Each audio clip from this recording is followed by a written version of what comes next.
Hey, I'm Mike Straka, taking you back in time to events that made history between October 12th and the 18th. 2002, in a White House ceremony, President George W. Bush signs a resolution authorizing military action against Iraq. Within 5 months, U.S. and British forces would be fighting in that Persian Gulf country to overthrow dictator Saddam Hussein.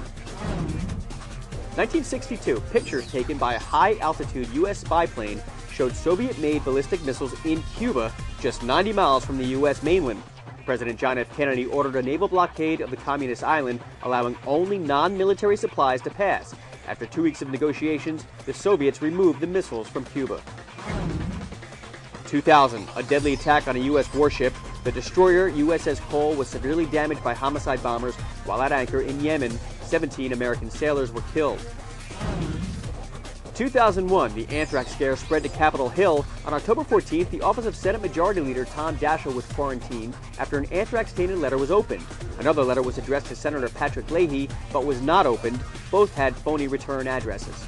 Later in the week, 12 Senate offices were closed, and the House of Representatives ordered an anthrax sweep. Hundreds of workers were tested for exposure. 1989, the San Francisco Bay Area was shaken by a major earthquake with a magnitude of 7.1.